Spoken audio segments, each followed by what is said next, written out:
Salam, salam jumpa dalam program Suara Kebenaran Klasis Kota Kupang Timur. Hari ini sebelum kita memulai seluruh aktivitas kita, saya ingin mengajak kita untuk sama-sama berdoa memohon tuntunan Tuhan dan mengawali hari ini dengan membaca firman Tuhan serta merenungkannya. Mari kita berdoa.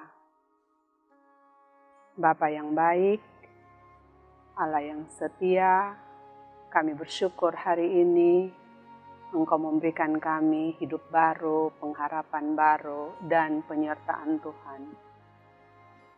Kami ingin mengawali hari ini dengan berbagai macam rutinitas kami dan aktivitas-aktivitas yang menanti kami. Kami butuh Tuhan untuk menolong kami dan berpegangan pada firman Tuhan. Kami ingin mengawali hari ini dengan membaca dan merenungkan firman Tuhan. Berilah setiap orang yang mendengarkan firman-Mu hari ini, memahami kehendak Tuhan, melakukan dan berjalan melewati hari ini bersama dengan penyertaan Tuhan. Di dalam nama Tuhan Yesus kami berdoa dan memohon tuntunan Tuhan dalam kami membaca dan merenungkan firman Tuhan. Amin.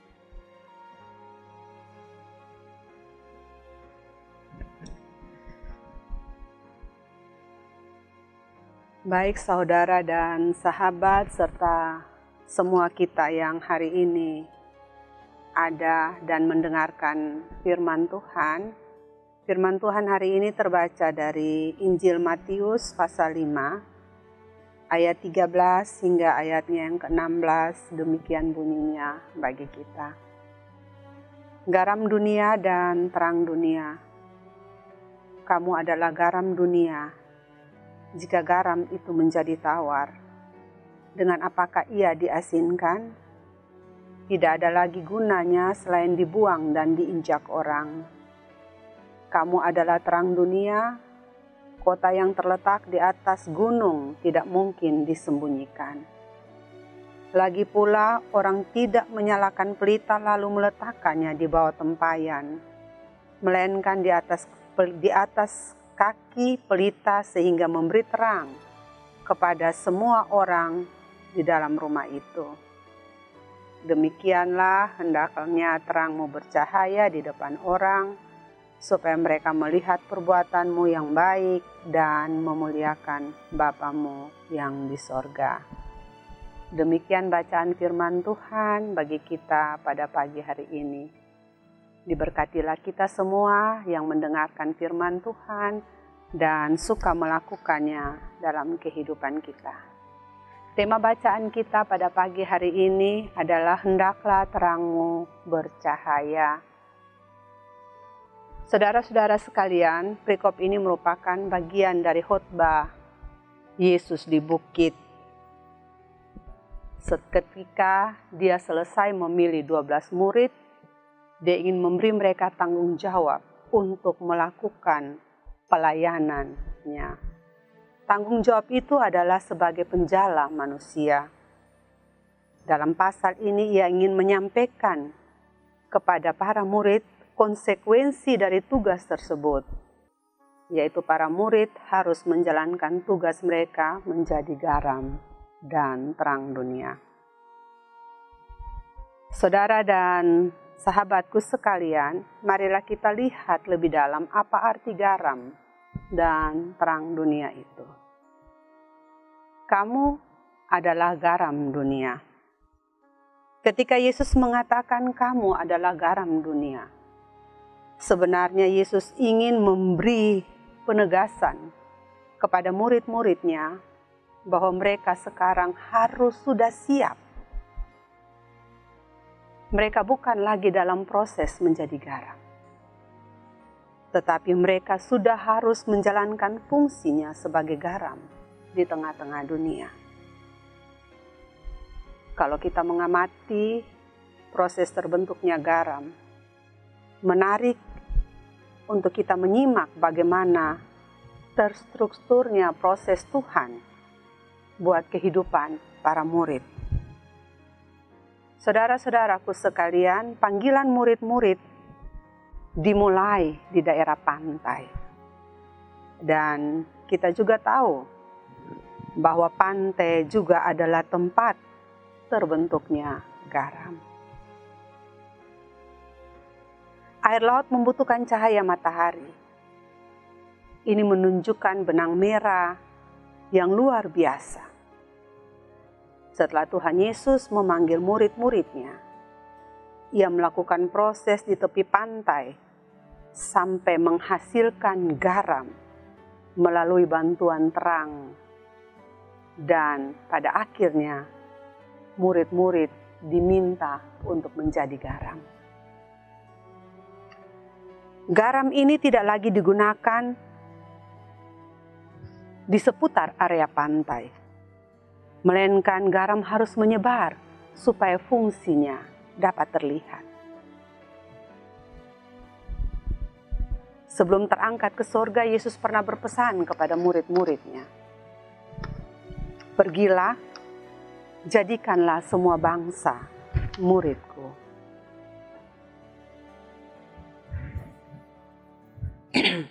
Para murid diminta untuk tidak lagi menggunakan kekuatan, pedang, senjata, tetapi mereka diminta untuk bekerja tanpa suara seperti yang dilakukan garam.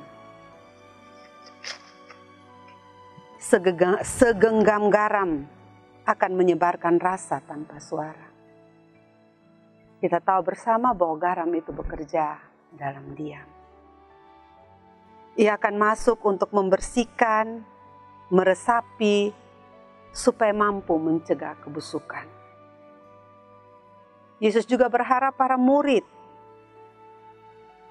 dapat menjelaskan dan menjalankan tugasnya sebagai garam dalam dunia ini. Para murid harus menyebarkan rasa serta membersihkan bagian-bagian yang kotor dan meresapi untuk mencapai area kebusukan. Garam tidak pernah menyatakan bahwa ia asin, tetapi penyebarannya lah yang membuat orang mengakui rasa garam itu.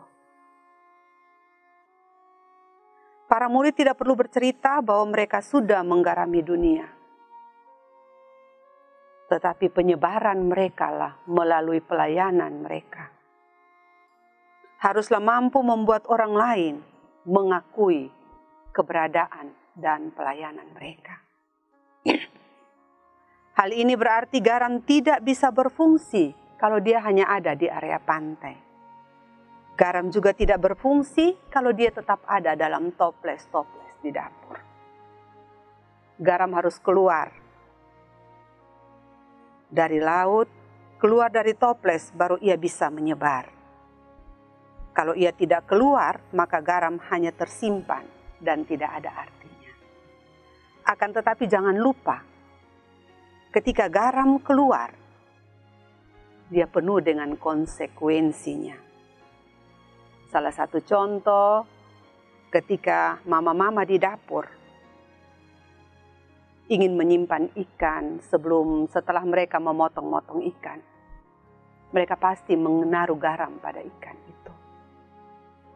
Garam ditaburkan agar dia menyerap dan mampu memproses, serta dia berbaur dengan semua rasa dan bau asin yang ada pada ikan itu. Hanya dengan cara itulah garam akan berfungsi dan mencegah kebusukan. Demikian juga cara kerja umat Tuhan sebagai garam. Ketika harus berbaur dengan semua rasa dan bau yang ada supaya fungsi dapat terasa, kita tidak bisa hanya melihat dari jauh. Kita harus masuk, meresap, barulah kita bisa mencegah kebusukan dan memberi rasa pada hal yang kita masuki. Saudara-saudara yang dikasihi Tuhan Yesus Kristus, dalam kitab Perjanjian Lama, nabi-nabi, dalam Perjanjian Baru ada rasul-rasul yang sudah menjadi garam dalam pelayanan mereka. Pertanyaannya, sudah selesaikah tugas mereka sampai di situ? Jawabannya tidak. Hidup kita hari ini haruslah melanjutkan tugas dari rasul. Kita dipilih jadi penerus dari misi Allah yang besar bagi dunia ini. Oleh karena itu, kehidupan kita harus berasa. Kehidupan kita harus mampu memberi dampak. Kehidupan kita harus mampu berfungsi dan menyebar. Dengan demikian, maka dimanapun saudara dan saya ditempatkan Tuhan, hidup kita haruslah berdampak bagi sesama kita. Ada konsekuensi kalau kita berdampak. Perasaan tidak diterima, ditolak. Tapi jangan takut. Karena fungsi kita yang sesungguhnya, kita harus menjadi garam di tengah-tengah dunia ini. Dalam ayat 13b menegaskan bagi kita, dengan apakah ia diasinkan? Ingat, garam adalah obat bagi makanan yang tawar. Tetapi ketika garam menjadi tawar, ia tidak ada obatnya. Ia tidak bisa diperbaiki. Kekristenan akan memberikan keharuman bagi manusia. Tetapi bila kehidupan kekristenan menjadi tawar, datar, dan tidak berdampak, maka kita sebenarnya sudah mati. Tidak ada lagi gunanya. Jadi orang Kristen haruslah menjalankan fungsi untuk mampu menggarami ini sebelum ia mati. Jika tidak, kehidupan seperti kematian. Karena itu, sekecil apapun kita, haruslah berdampak bagi sesama. Jangan berpikir atau menunggu melakukan hal besar baru berdampak.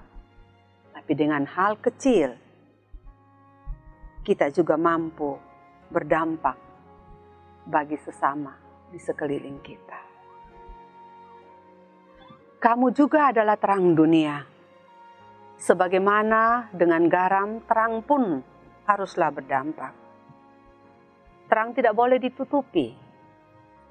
Terang haruslah kelihatan.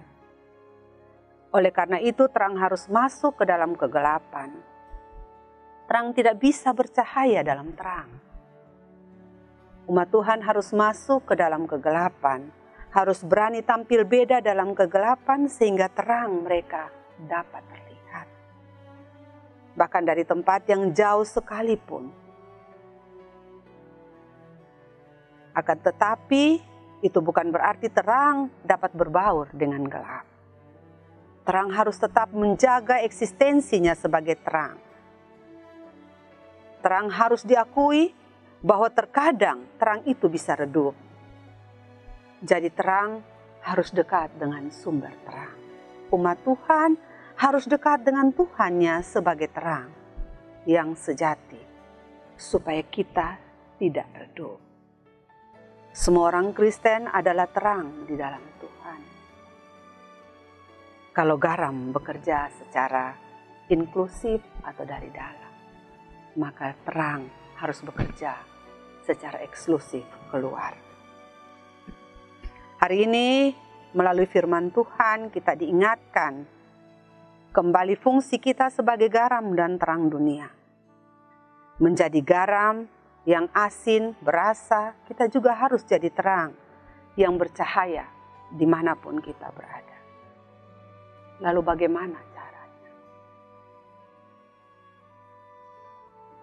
Pertama, demikianlah hendaknya terangmu bercahaya di depan semua orang. Yesus ingin mengatakan bahwa sebagai pengikutnya, kita adalah terang dunia.